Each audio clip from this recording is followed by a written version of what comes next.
આમ જોયેલું કે તમારી જે આમ સારું સાંભળવાની ઓલી છે ને, એટલે આ પ્રસંગ કહી દઉં, મજા આવશે તમને ખાસ. અને બહુ અદભુત, મને બહુ ગમે છે આ પ્રસંગ. રૂપાલા સાહેબે, આપણા પરસોત્તમભાઈ રૂપાલા સાહેબે મોજે દરિયા કરીને કાર્યક્રમ શરૂ કર્યો છે. પોતે બેઠા હોય સાંભળે વાત હોય, એમાં મુરબ્બી ભીખુદાન બાપા, માયાભાઈ અને અમે બધાએ વાતો કરી. એમાં મેં આ પ્રસંગ હવે કહેવા જઈ રહ્યો છું. એ કીધો 5-5 મિનિટે રોતા હતા રૂપાલા સાહેબ, અને એમાં ઘણું કીધું કે આના માટે આપણે આગળ જતા ઘણું કરશું એમ. એટલે આ પ્રસંગ સાંભળજો. હાંજનું ટાણું, ધીરો ધીરો ધીરો ધીરો ધીરો દાદો સૂરજ છે એ રનાદાના ઓરડાએ જાય અને રનાદે દૂધનો કટોરો ભરીને જાણે ત્યાર હોય એવે હાંજને ટાણે વિષ્ણુનો હારો, લક્ષ્મીનો તાત, ચંદ્રનો બાપ, ચૌદરત્નનો અધિષ્ઠા, ઈ સમદર ઘૂઘુ ઘૂઘુ ઘૂઘુ કરતો ગાંડો થઈને દાદા સોમનાથના મંદિરને ઠપાટું મારતો તો. ધીરો ધીરો ધીરો ધીરો ધીરો દરિયો ઠપાટું મારતો તો. અને એમાં મંદિર તૂટેલું હતું સોમનાથનું મંદિર તૂટેલું હતું. પણ તૂટેલા મંદિરમાં શિવલિંગને ભૂદેવો પૂજાને આરતી કરતા હતા. આરતીના નગારા ઘુઘુ ઘુઘુ ઘુઘુ વાગતા હતા. ત્રિજબાંગ ત્રિજબાંગ નગારા વાગે. એક બાજુ આરતી હાલે, એક બાજુ દરિયો સોમનાથ મંદિરને ઠપાટું મારે. એવે ટાણે સોમનાથમાં એક બાઈ આવે છે. આંગળીએ 7 વર્ષનું બાળક છે, પોતાનો દીકરો 7 જ વર્ષનો. ઈ ભેળો હાલ્યો આવે છે આંગળી પકડી માની. માં દીકરો પગે લાગ્યા સોમનાથને, આરતી લીધી. આરતી લીધા પછી બાઈ પાછી વળી અને કીધું બેટા અંધારું થઈ ગયું છે, હાલો જટ ઘરે વયું જવું છે. તઈ માના ઓઢણાનો આમ છેડો પકડી અને આમ ખેંચો બાળકે. અને શું કીધું? માં ઘરે નથી જાવું. કે તો બેટા કેમ ઘરે નથી જાવું? મને મારા બાપ પાસે લઈ જા ને. હે કે મને મારા બાપ પાસે લઈ જા, માં ઘરે નથી જાઉં, મારે મારા બાપ પાસે જાઉં. બેટા જીદ ન કરાય, હાલ ઘરે અંધારું થઈ ગયું, હાલી તને ઘરે જઈને બધી વાત કરી. નહીં માં, મને મારા બાપ પાસે લઈ જા ને. નહીં, સાનો થઈ જા, બોલ માં, હાલ ઘરે જવું છે જટ. 2-3 વાર કીધું ત્યારે બાળકે માના ઓઢણનો છેડો વધારે મજબૂત પકડીને આમ ખેંચીને કીધું કે માં 7 વર્ષનો છું પણ તારો દીકરો છું, ડગલું નહીં ભરું અહીંથી. આખા ગામના છોકરા મને મેળા મારે છે કાયમ, તું નબાપો છો, બાપ વગરનો છો. અમારે બધાને જો બાપ, તારે બાપ નહીં ખાલી માં જ છે, નબાપા એમ કરીને રમવા જાવ તોય ધક્કા મારે છે. તો મારે બાપ ન હોય માં? અને તું હું જ્યારે તને આવીને ફરિયાદ કરતો છોકરો કે માં કે મારો બાપ કાં નહીં? બધાને બાપ ને મારે માં કાં બાપ નહીં? મને મારા બાપ પાસે લઈ જા. તઈ તું એમ કહેતી કે તારો બાપ છે ને સોમનાથમાં છે, સોમનાથ જાઉં તેથી દર્શને, તેથી તારા બાપ પાસે લઈ જા. આજ સોમનાથ આવ્યા, તું કેશો હાલો ઘરે, મને મારા બાપ પાસે લઈ જા. માં નામ નથી લેવાય એમ? તારી કાંઈ ભૂલ છે તો એમ કે કેમ મારા બાપ પાસે નથી લઈ જાતી? બાઈએ કીધું તો બેટા આ મંદિરમાં બેઠો હોય તારો બાપ, બેટા જીદ કરી કે માં મંદિરમાં બેઠો હોય તો દુનિયાનો બાપ સોમનાથ છે, હું મારા બાપની વાત કરું છું. મારો બાપ ક્યાં છે એ મને કે. ગામના છોકરા મને બાપો કેમ કહી શકે? અને તેથી બાઈએ બાવડું પકડ્યું 7 વર્ષના બાળકનો. અને સોમનાથ દાદાના મંદિરની સામે પટાંગણમાં એક પાળિયો ઉભો હતો. ત્યાં જઈ પાળિયાની સામે પલોઠી વાળીને બાઈ બેઠી, બાજુમાં દીકરાને બેહાર્યો. અને પછી કીધું કે બેટા કાયમ કહું છું ધીરો રે, તું દરાર કે મારા બાપ પાસે લઈ જા. તને ગામના છોકરા ન બાપો કહે છે ને. મેં અહીંયા કીધું મંદિરમાં બેઠો એ તારો બાપ, તો તે કીધું એ તો સોમનાથ દુનિયાનો બાપ છે. તો હવે સાંભળી લે તારો બાપ કોણ છે એ વાત કહું. અને મિત્રો ઈશ્વરિયા ગામના સુગ્ન શ્રોતાઓ છો એટલે આ વાત આપને મને કરવાની મજા આવે છે. એ પાળિયાની સામે બેઠેલી બાઈ પોતાના દીકરાને વાત કરે છે 7 વર્ષના. તે સાંભળી લે બેટા તારો બાપ કોણ છે એ તને કહું. અને શું કે છે? બેટા આજથી 8 વર્ષ પહેલાની વાત છે, જાજા વર્ષ નથી થયા. એ બાઈ કે છે 8 વર્ષ પહેલા નાનકડું એવું નગર, તરવરિયો એક નગરમાં એક જુવાન 22 વર્ષનો જુવાન ઘોડા ખેલવે, તોફાન કરે, ગડી દડેની રમતું રમે, પોતાના મિત્રોની હારે હેડી જોડીના મિત્રો હારે મોજથી ફરે, મોજ કરે, તોફાન કરે.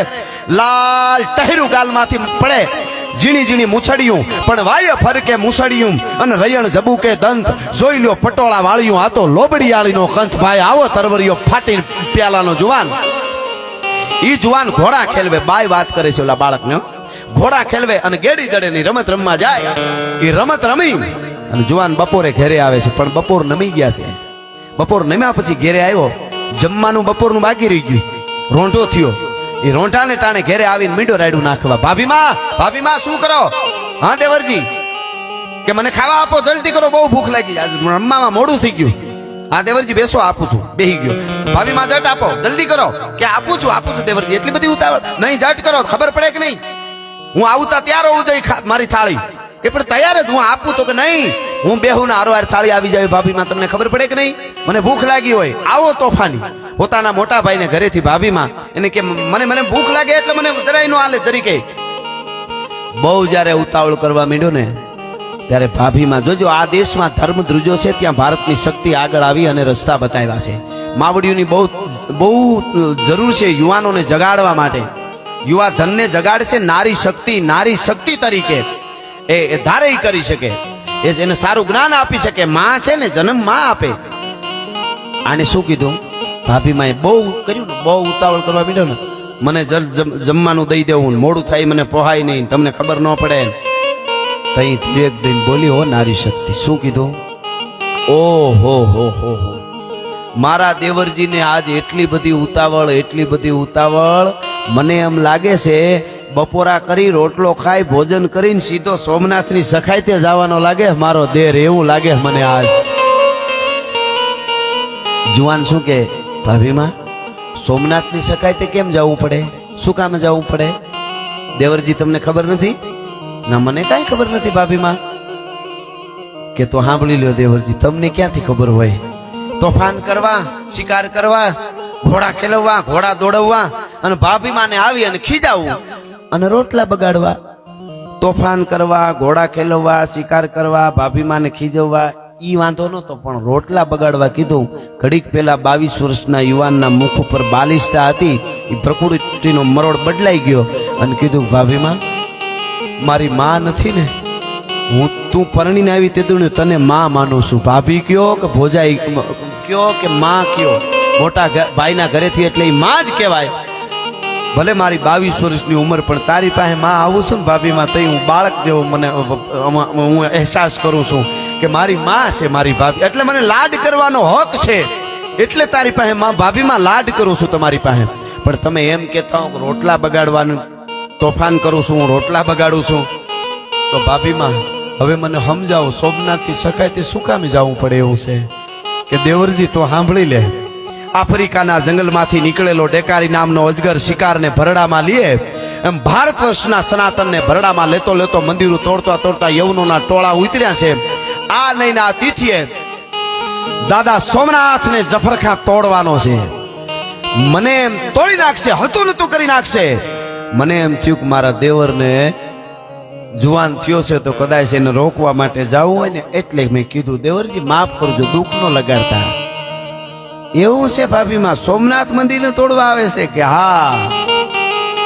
આમ પગે લાગ્યો રોટલાની થાળીને અને ભાભીમાં ને પગે લાગ્યો, ઉભો થઈને કીધું, ભાભીમાં રામ રામ. અરે દેવરજી એમ ઉતાવળ હોય, ખાઈ લ્યો નિરાતે રોટલો ખાવ, તમે પછી જાજો, એમ કઈ ન્યા ન જવાય. ભાભીમાં હવે રોટલો ન ખવાય, સોમનાથની સખાઈતે જવું છે. ત્યારે એ રાજપૂતાણી બોલ્યા ભાભીમાં કે તો દેવરજી સાંભળી લ્યો, ન્યા ગેડી દડાની રમત નથી હો, ન્યા કાંઈ ઘોડા ખેલવા નથી. દેવરજી ભાગતા સુવરને ડુકરની વાહે તારો ઘોડો જાય કે હરિયો બાગડતા કરતો અને તમારા હાથમાં ભાલું હોય દેવરજી, અને ભાગતા સુવરની માથે ફરડાક કરતો ઘા કરો અને ધરતી હાથે ધરબી દો ધરતી સાથે, અને કાંઈ કરતો હુવર મરી જાય. એમ નથી હો. કે તો કે ટાણે ભંભલા ભરીને દારૂ પીવા વાળા, અડધો બકરો ટાણે ખાવા વાળા, અરબસ્તાની ઘોડા માથે મોટા 5 હાથ પૂરા યવનો દુશ્મનો હોય છે, ઘોડા ઉપર બેઠા હોય છે, એક કુકુ તરવારને ઝાટકે હાથના માથા ઉતારી દે એવા ચારે બાજુથી કાળા કપડામાં મોત એવા યુદ્ધના મેદાનમાં ચારે બાજુ સોમનાથના પટાંગણમાં સેન હોય છે. એમાં તારા ઘોડાને નાખવો પડશે દેવરજી, ભૂલી ન જાતો. અને મિત્રો તેથી ભાભીમાં ને પગે લાગીને તરવરિયો 22 વર્ષનો યુવાન બોલ્યો તો, ભાભીમાં દુશ્મનના દળ ગમે એટલા મોટા હોય પણ સનાતન માટે, સોમનાથ માટે, સોમનાથના પટાંગણમાં એકવાર દુશ્મનનો ના દાંત ખાટા ન કરી નાખું તો હું હમીરજી ગોહિલ નહીં. આ મારી પ્રતિજ્ઞા છે ભાભીમાં, હું જાઉં છું. હા એના દાંત ખાટા ન કરી નાખું તો હમીરજી ગોહિલ નહીં. ભાભીમાં ને થયું મારા દેવર મીઠડા લીધા, આશીર્વાદ આપ્યા. મારો ધર્મ છે ને રાજપૂતાણીનો, તું દીકરા જેવો છો એટલે મારે તને જગાડવો જોઈએ. મને એમ કે આખા હોરઠમાં કોઈ નહીં જાય. અને હમીરજી ગોહિલ તૈયાર થયો અરછીલામાંથી. મિત્રો 200 રાજપૂતોને ભેળા લીધા. ટૂંકમાં કેવું છે મારે, 200 રાજપૂત જુવાનો તૈયાર થયા. કુંવારા 200 તૈયાર થયા. અને તરવરિયા યુવાન હમીરજી ગોહિલ ઘોડાની માથે સવાર થઈને નીકળ્યા. પાગા નાખતા રકાબ કવિ ધાગા ધાગા ભરી પાગા આગા જાવે નાહી ભાગા મૃગાણાહી આજ ગન તોપકા ગેણાગા તારી બાગા હાથ જાય તાતો. ટૂંકમાં વાત કરવી છે મારે.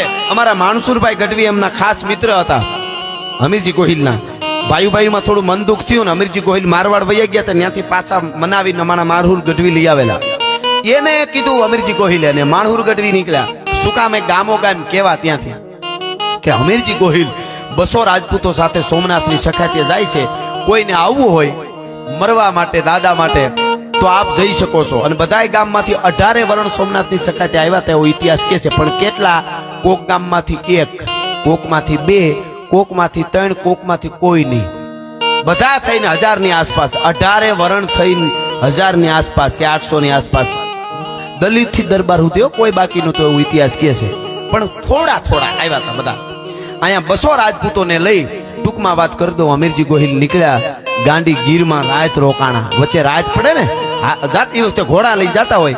રાત પડી એ વખતની એને જમવાની જે કાંઈ વ્યવસ્થા છે એ કરી. હવે ફિક્સ રાખી દેજો ઘડીક કેમેરો ભલ્યા, ઘડીક ફિક્સ રાખી દેજો. ઓલી વાત ચાલે છે ને એટલે ઓલું ન થાય. ખમા 200 રાજપૂતોને રહીને નીકળેલો હમીરજી ગોહિલ હિંગવડાને કાંઠે ગાંડી ગીરમાં મધ્ય ગીરની માલિકો રાત રોકાણા. આજે જમવાનું જે કાંઈ બનાવ્યું હોય ભેળું હોય જમ્યા. હુતા 200 રાજપૂતો નિંદ્રા દેવીના ખોળામાં હોઈ ગયા. યા દેવી સર્વભૂતેષુ નિંદ્રા રૂપેણમ સંસ્થિતામ નમસ્તસ્ય નમો નમઃ. એ હોઈ ગયા બધાય ઘોર નિંદ્રામાં. થાક લાગ્યો તો એટલે હોઈ ગયા ગાંડી ગીરમાં. જાગે છે એકલો હમીરજી ગોહિલ. છેટો જઈ પથ્થર માથે બેઠો છે. સપનાઓ જોવે છે. તમરા ત્રામ રાતમાં બોલે છે. હમીરજી ગોહિલ સપનાઓ જોવે છે કે યુદ્ધના મેદાનમાં હું ઉતરીશ 2 દી પછી. સોમનાથના પટાંગણમાં દુશ્મનના દળ હામાં ચારે બાજુથી દેખાતા હશે. મારા કેહરિયા ઉપર સવાર થાઉં. એક હાથમાં ભાલો, એક હાથમાં તલવાર, અને મારા કેહરિયાને એડી મારું બગાક જંગ કરતો મારો ઘોડો હાથીની અંબાડી માથે જાય જફરખાની. અને એક તલવારનો ઝાટકો હું મારવા જઈશ તો એ તો બહુ મોટો બાદશાહનો સુબો છે. અને એને તો અંગરક્ષકો બે બાજુ ઉભા હોય. અંગરક્ષકોના 12 24 ભાલા મારી આર પાર ઉતરી જશે ફારડક કરતા. હાથીના દંતુ છળે મારી છાતી ફાડી નાખી હોય. મારા ખોપરામાંથી લોહીના રેગેડા જાતા હોય. અને એક તલવારને ઝાટકે જફરખાનના 2 ભાગ કરી અને હું પાછો પડું. આવા છીપર ઉપર બેઠો સપના જોવે. બેઠો હુતા નહીં. વળી વિચાર કરી ના એમ નહીં, પેલા લડીશ, પછી સોમનાથ દાદાને માથું ચડાવી દઈશ, અને પછી 2 હાથે તરવારેથી મારું ધડ લડશે. આવા સપના જોવે છે. ગાંડી ગીર છે, કાળી રાત છે. તમારા ત્રામ બોલે છે. શાળિયું લાળી હુકી કરે છે. ભેરવા બોલે છે, ચીબરિયું બોલે છે. એને ક્યારેક ઊંડા ગાંડી ગીરના ગાળામાંથી એવા હાવજની ડણકુના અવાજ સંભળાય છે. શાંત વાતાવરણ છે. સાંભળજો. એવે ટાણે હમીરજી ગોહિલના કાને એક અવાજ સંભળાણો રાતે. એ અવાજ કયો હતો? હમીરજી ગોહિલ જે રોકાણો હતો એનો પડાવ જ્યાં હતો 200 રાજપૂતોનો, એથી થોડાક ખેતરવા દૂર લાખબાઈમાં નામના ચારણાઈનો નેહડો હતો. લાખબાઈમાં કરીને ચારણાએ એનો એકનો એક જુવાન દીકરો ગુજરી ગયેલો. થોડા દિવસ પહેલા રાત પડે રણ જાગે, માને પોતાનો દીકરો યાદ આવે. આખું નેહ હુઈ જાય. લાખબાઈમાં ન હુએ. ઓઢણું માથે લાંબુ કરી મરસિયા ગાય પોતાનો દીકરો યાદ આવે ને, ઈ હમીરજીના કાને પડ્યો મરસિયો. સાંભળ્યો કે હા આવા જંગલમાં કોણ મરસિયા ગાય છે? હા, એક મરસિયો તમને સંભળાવું. નાગાજન નામનો દીકરો લાખબાઈ માનો ગુજરી ગયેલો, અને મરસિયા ગાય છે. માં શું કે છે? પણ હવજો હું તો સંસાર,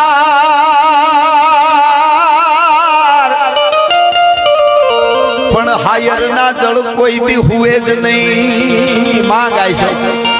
મારા ઘટમાં ઉગાર માળ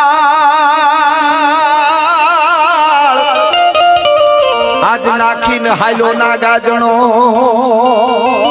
મારા ઘટમાં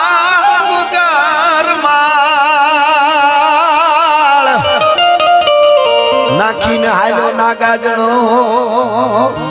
મારા ઘટમાં ઘુગર માળ હવ હું તો સંસાર પણ હાયરના જળ કોઈ દી હુએ નહીં મિત્રો ઈ માં મરસિયા ગાતા હતા ને લાખબાઈ માં ઈ અમીરજી સાંભળી ગયો કે આવા મરસિયા કોણ ગાય છે હવાર થવા દે હવાર થઈ બસો રાજપૂતો જાગ્યા સીધા લાખબાઈ માના નેહડે બસો આવો આવો આવો જય માતાજી રામ રામ કર્યા નેહડે આવી માને કીધું કે માં હાજે મરસિયા કોણ ગાતું તું કે બેટા મારો વિહામો મારો હાવજ હું ગાતી હતી હું કરું મારો ભાઈ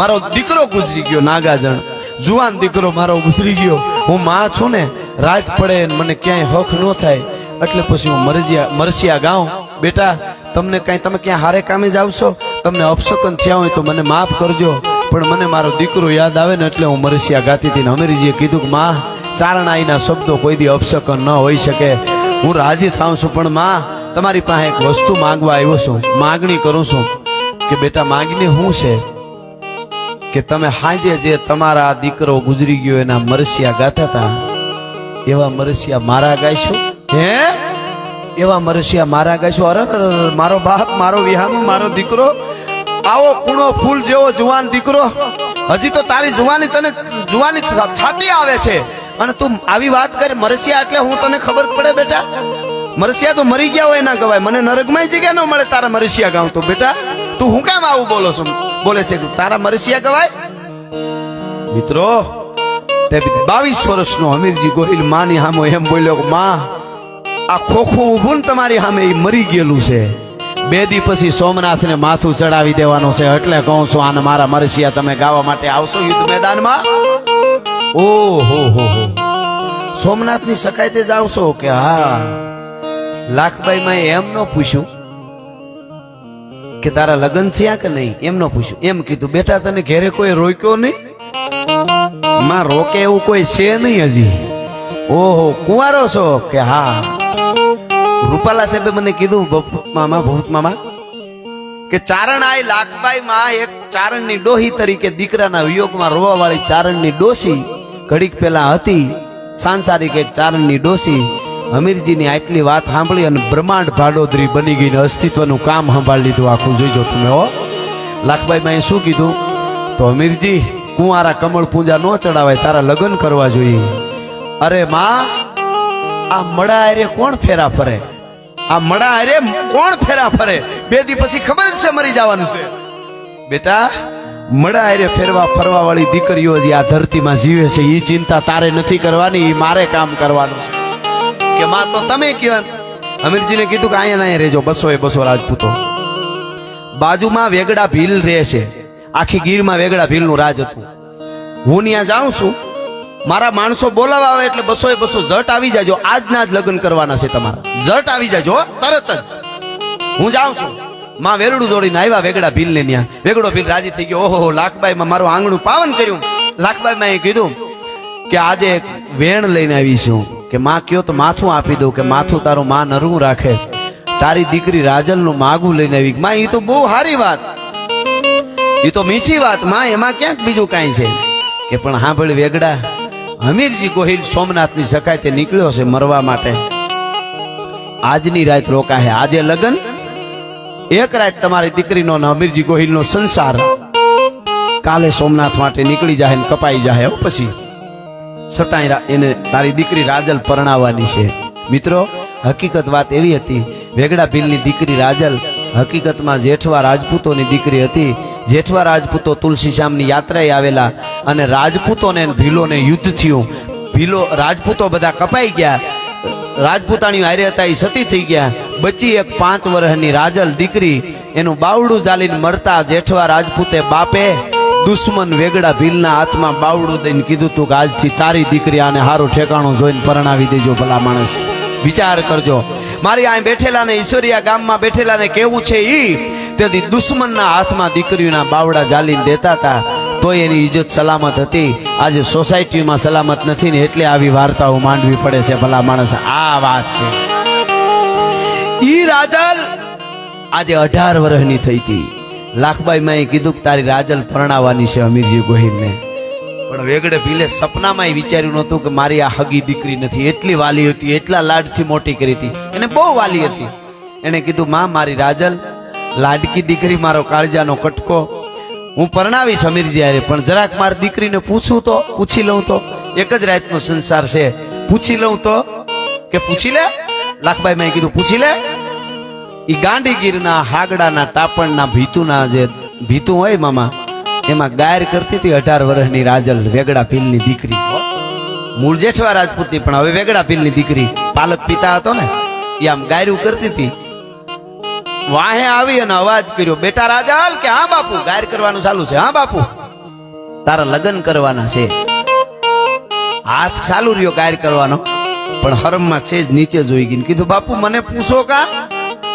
કે બેટા પણ હમીરજી ગોહિલારે લગ્ન કરવાના છે. પણ બાપુ તમારી દીકરીને પૂછવાનું ન હોય તમારે. કે પણ બેટા પૂછું છું એટલે હમીરજી ગાયર કરવાનું ચાલુ છે. હામ નથી જોતી, આમ અવળું જોઈને હરમમાં ગાયર ચાલુ છે. કે બાપુ મને કાં પૂછો, તમે બાપ છો મારા. બેટા હમીરજી ગોહિલ સોમનાથ થી સખાતે જાય છે. આજે તમારા લગ્ન તારા આજે ના જે કરવાના છે. આજની રાત તમારો એક રાતનો સંસાર. સવારે અમીરજી ગોહિલ સોમનાથ માટે નીકળી જાહે, યુદ્ધમાં કપાઈ જાહે. બેટા તારો સંસાર એક જ દિવસનો છે. અને તઈ આચાણ સુધી હામું નહોતી જોતી. ઈ વાળની લટુ આડી હતી. આમ કરીને બાપ હામી ફરીને કીધું, કે બાપુ એક જ રાતનો સંસાર ને? કે હા.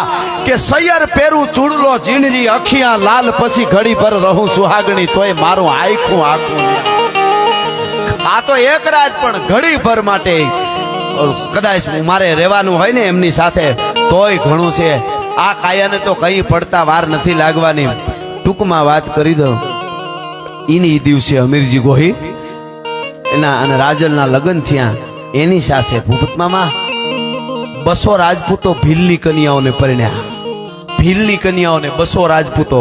કોઈ 13 વર્ષની દીકરી, કોઈ 15 વર્ષની, કોઈ 18 વર્ષની દીકરીઓ હરખતા હરખતા લગ્ન કરવા તૈયાર થઈ હતી. શું કામે ખબર? આખા હોરઠમાંથી 200 જ સોમનાથ માટે, સનાતન માટે મરવા જાય છે. અમારા થકી એનો વંશ રહી જાય, બસ. અમારે મોહ ન હોય સંસારના કોઈ દિવસ, કે આખી જિંદગી સંસાર સુખ ભોગવીશું, એવા મોહ ન હોય. આ વાર્તાઓ યુનિવર્સિટીમાં આવે. આ દેશની આ દીકરીઓ, અંગ પ્રદર્શન કરવા વાળી દીકરીઓને ખબર પડે ભારતની દીકરીની શું તાકાત હોય. 200 રાજપૂતોને અમીરજી ગોહિલના લગ્ન થયા. એ જ દિવસે કરિયાવર અને હાથકરણા દેવાનો જ્યારે સમય આવ્યો, કન્યાદાન ને હાથકરણાનો, તો 1100 ભીલ ઉભા રહ્યા માંડવાની સામે, અને આ તરવારો રાખીને પોતાના ગળે, અને એમ કીધું, અમે 1100 ભીલ, 1100 ભીલ કરિયાવરમાં દીકરીઓને અમારા 1100 માથા આપી છે. તમારા રાજપૂતો, તમારા સુહાગની પહેલા અમે મરી જાઉં, અમે કપાઈ જાઉં, ત્યાં સુધી દુશ્મનને ન્યા સુધી નહીં ફૂગવા દઈ. અમે 1100 માથા આપી છે કરિયાવરમાં દીકરીઓને. મિત્રો, લગ્ન એ દિવસે થયા. રાત પડી.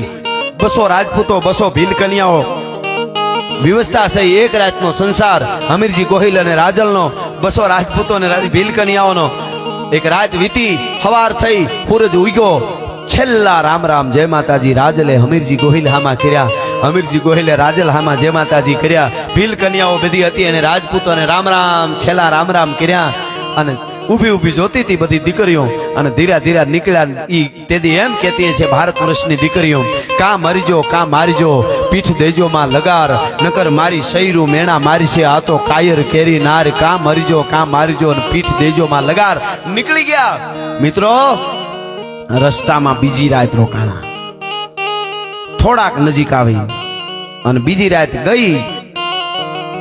સવાર થઈ, સોમનાથના પટાંગણમાં ઉગતા સૂરજની હારે ઉકળ્યા બખ્તર ભીડ્યા. જા આવીને જોયું, તા તો ચારે બાજુ જ્યાં જોવે ને કીડિયાર ઉભણ્યો એમ દુશ્મનના દળો યવનોના હતા. જફર ખાનની ફોજના ગોઠવાઈ ગયેલા. અને આવ્યા સોમનાથની અંદર, દર્શન કર્યા.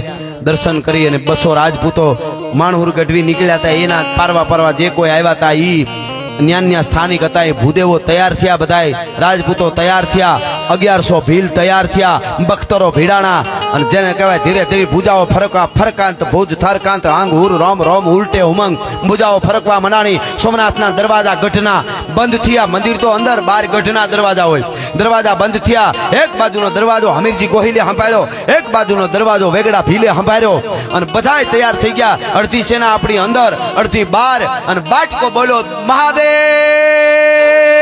હર, જય સોમનાથ, જય સોમનાથના નારા લગાડીને બગાગ જમ ઘોડલાઓની માથે સુરવીરો તૈયાર થયા. હમીરજી તૈયાર થયો, અને બાકાજીક બાકાજીક બાકાજીક ઢૂંઢે ઢૂંઢ દીધા ઢાળ ખળકે રગત વહતી કાળ દેતા તિદ્રુમત દાન મેફત મોખડો હનુમાન. હમીરજી ગોહિલે છેલ્લી વાર તરવાર હાથમાં લઈને અવાજ કર્યો કે એ ભૈરવિયું, હે શક્તિયું, આવી જાજો યુદ્ધના મેદાનમાં. હમીરજી ગોહિલ તમારા ખપર ભરીને લોહીથી તમને ધરવી દે. આજ પ્રથમ શૈલપુત્રી, દ્વિતીય બ્રહ્મચારિણી, તૃતીય ચંદ્રઘંટા, તૃતીય કુસુમાંડા, પંચમી સ્કંદ માતા, છઠ્ઠી કાત્યાયની, સાતમી કાળરાત્રી, આઠમી મહાગૌરી, નવમી સિદ્ધિદાત્રી. ભૈરવિયું આવી જાજો. અને ઉતર્યા યુદ્ધના મેદાનમાં ભાઈઓ, અને મીડા લડવા અડ પડે. જઈક માચી ગચુક કટ જાત શીશ ઘટ ટોક ટોક ફટ જાત કંઈક ફે ફરા ફાર હટ જાત કંઈક કાયર હજાર, અને કુદંત શીશ પડતે કબંધ ધડ ધડ ખેત મચવાય ધન. મારો મારો મારો મારો બાટકો બોલવા મંડાણો. દુશ્મન દળ બહુ જાજા હતા. આપણા યુવાનોને મીડા માથા કપાવવા, મીડા ઉડાડવા, મીડા ખપવા. બે બાજુના દરવાજા તૂટ્યા, અંદરની સેના કપાવા માંડી. હમીરજી ગોહિલ ઘાયલ થયો, પોતાના ઘોડાને દોડવીને મંદિરના ગર્ભગૃહમાં ગયો, ઘોડેથી નીચે ઉતર્યો. અને પછી દાદા સોમનાથની સામે ઊભી, રક્ત તરબોળ થઈ ગયો તો આખો, તરવારની પીછી પકડી આમ હમીરજી ગોહિલે, અને જય સોમનાથ કરી, અને મચરક મારી કોચડોક ધૂપ કરતી માથા માથે નાળિયેર પડે ને એમ માથું દાદા સોમનાથની માથે હમીરજી ગોહિલે ચડાવી દીધો. હમીરજી ગોહિલનું ધડ ઊભું તું, એમનો બે તરવારો હાથમાં, ધડ ઊભું તું, એમાંથી ફુવારો ઉડીને દાડા દાડા દાડા દાડા માથે સોમનાથની લિંગની માથે ગળતી ચડતી હતી. આજે આપણે ધર્મ માટે કરી છે એ સારી વાત છે, પણ કોઈ દી મને તમને મનમાં અભિમાન આવી જાય ને, આજ ધર્મ માટે મેં આટલા લાખ આપી દીધા, ઓહો હું તો કેવો. તેથી આટલું યાદ કરજો, બોલો ઊભો ઊભો લોહીની ગળતી સોમનાથને તેથી ચડાવતો હતો દાદા સોમનાથને. ઓ હમીરજી ગોહિલ એ ચડાવી માથું, અને પછી બે હાથમાં તરવાર લઈને પાછો વળીને ઘોડા ઉપર સવાર થયો પાછું ધડો. અને ઇતિહાસકારો કહે છે, અત્યારે જેમ મીડિયાવાળા હોય છે ને, આ બધા મીડિયાવાળા એ વખતે સફેદ ધજા હાથીના પિંજરા ઉપર હોય, એ પિંજરામાં કવિ બેઠા હોય, એના ઉપર કોઈ ઘા ન કરે. સફેદ ધજા જે હાથી ઉપર હોય એના ઉપર કવિ બેઠા હોય, એ જેવું જોવે એવું નજરે લખે. અત્યારે વિડીયો, તે વિડીયા નહોતા, જેવું જોવે એવું લખે.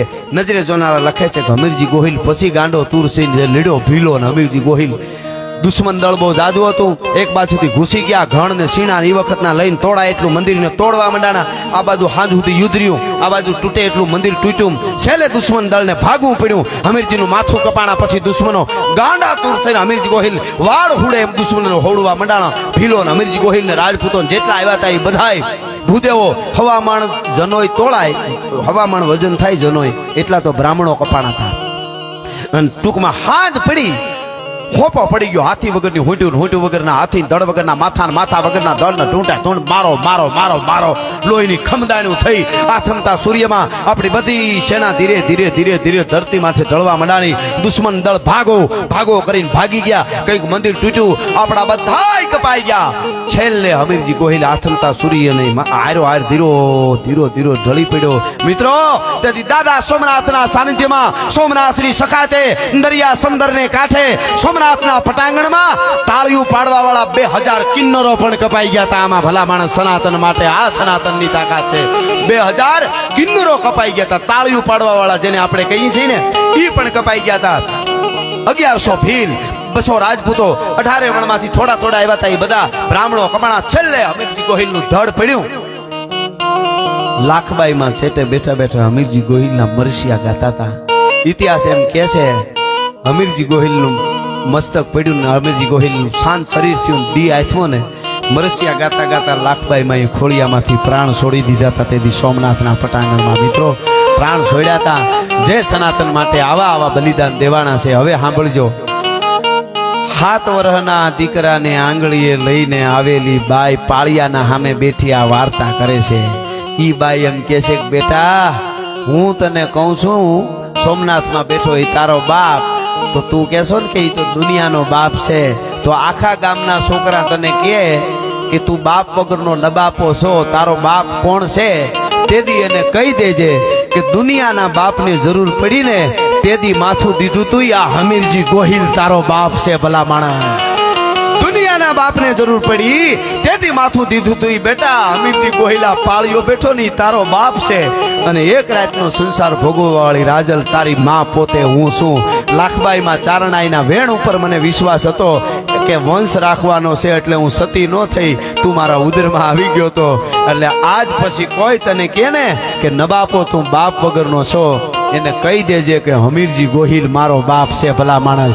એટલે કેવું પડે ધર્મ રહેશે તો રહેશે ધરા અને ખપ જાહે ખુરસાણ, એક વિષમ ભર ઉપરે તું રાખ ભરો હો રાણ.